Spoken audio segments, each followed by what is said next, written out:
Hello दोस्तों, स्वागत है आप सभी का। तो आज की इस वीडियो में हम लोग क्लास 10th की इस क्वेश्चन को, द्विघात समीकरण वाले इस क्वेश्चन को सॉल्व करने वाले हैं।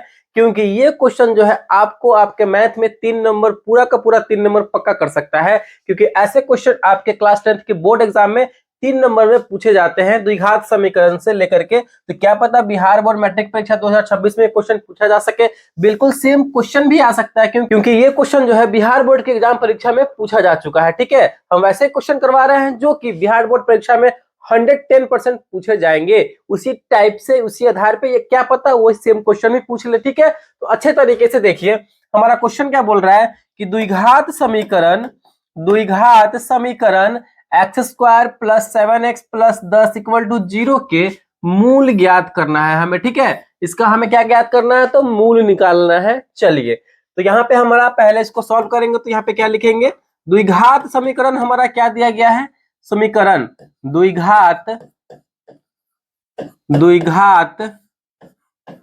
समीकरण इक्वल टू हमारा क्या दिया गया है, तो x square plus 7x plus 10 equal to 0 दिया गया है। ठीक है, ये तो द्विघात समीकरण हमारा यहाँ पे दिया गया है, लेकिन द्विघात समीकरण का मूल रूप क्या होता है। ठीक है, द्विघात समीकरण का को हम किस फॉर्म में लिखते हैं, तो द्विघात समीकरण को हम a x square plus b x plus c equal to 0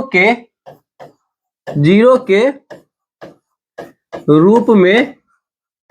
रूप में लिखते हैं। ठीक है, इसी हम फॉर्म में लिखते हैं, इसी रूप में लिखते हैं। इस बात का हमें ध्यान रखना है। ठीक है, चलिए, तो यहां से हम क्या करेंगे, एक्स स्क्वायर के गुणांक में जो लगा हुआ है ए, एक्स के बगल में जो लगा हुआ है गुना में बी, और यहाँ पे सी, ये सब हमारा जो है निकालना पड़ेगा, इसका वैल्यू निकालना पड़ेगा। ये जो हमारा द्विघात समीकरण दिया गया है इसी की मदद से, तो यहाँ पे एक्स स्क्वायर के गुना में ए लगा हुआ है, तो ए का वैल्यू क्या हो जाएगा हमारा, यहाँ से निकालेंगे जो द्विघात समीकरण हमारा यहाँ पे दिया गया है।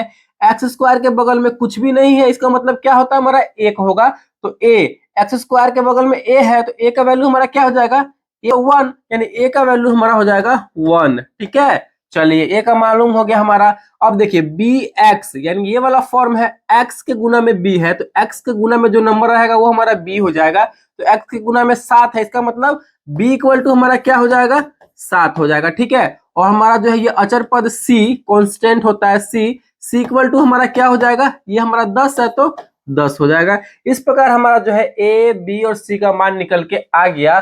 तो सबसे पहले मूल निकालने के लिए इतना करने के बाद हमें क्या करना होगा, डी निकालना होगा, यानी विवेचक निकालना होगा। ठीक है, क्या निकालना होगा, तो विवेचक निकालना पड़ेगा, डी निकालना पड़ेगा, जिससे हम लोग क्या बोलते हैं, तो डिस्क्रिमिनेंट बोलते हैं। ठीक है, डी निकालना पड़ेगा, विवेचक। तो विवेचक निकालने का फॉर्मूला क्या होता है हमारा, बी स्क्वायर माइनस 4ac, ये हमारा डी निकालने का फॉर्मूला होता है। ठीक है, चलिए, उसके बाद हम यहाँ से डी निकाल लेंगे। क्योंकि मूल निकालने में डी का भी जरूरत पड़ता है, तो हम डी निकालेंगे। जो हमारा वैल्यू दिया गया उस पर हम बैठा देंगे मान, बी स्क्वायर, बी का मान कितना है 7, तो 7 का स्क्वायर। ठीक है, माइनस है तो माइनस 4ac, 4 ए का वैल्यू कितना है 1, गुने में सब है तो गुने में 1, सी का वैल्यू 10 है तो गुने में 10। सॉल्व कीजिए इसको, 7 का स्क्वायर 7 7 49, माइनस ये सबको गुना कर देंगे, 10 चौके 40 और 40 से कम 40, 49 में से 40 जाएगा तो कितना बचेगा हमारा 9, यानी डी का वैल्यू हमारा क्या निकल के आया, तो 9 निकल के आया, विवेचक हमारा 9 निकल के आया। तो यहां से जो है अब हम मूल निकालेंगे। ठीक है, क्या निकालेंगे, तो मूल निकालेंगे। तो मूल निकालने का हमारा फॉर्मूला क्या होता है, मूल निकालने का फॉर्मूला हमारा होता है minus b plus minus root under d बटे में 2a। ठीक है, ये हमारा फॉर्मूला होता है। इसी फॉर्मूले से जो है हम बैठा करके सबका मान यहाँ पे मूल निकाल देंगे। चलिए बैठाइए, माइनस बी का मान क्या निकल के आया हुआ है हमारा 7, तो माइनस में 7 हो जाएगा, प्लस माइनस। ठीक है, दो, एक प्लस में एक माइनस में हम लेंगे, तो क्या है रूट अंडर डी का मान कितना हमारा है 9, और रूट के अंदर है तो रूट के अंदर हम लिखेंगे 9, बटे में क्या है 2a, 2 और a का वैल्यू क्या है हमारा, गुना में a का वैल्यू है 1, यहाँ पे 1 रखेंगे। सॉल्व कीजिए इसको, -7 प्लस माइनस रूट अंडर 9 का जो रूट के बाहर आएगा तो 9 का रूट अंडर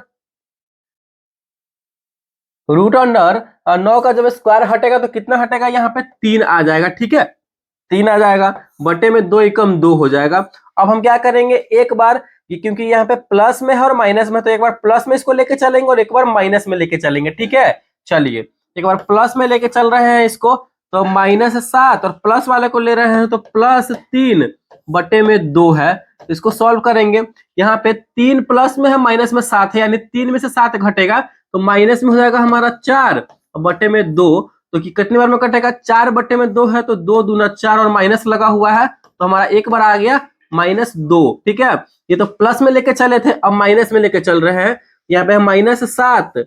ठीक है, ये माइनस में लेके चलेंगे तो माइनस वाला चिन्ह, -3 बटे में 2 है तो 2।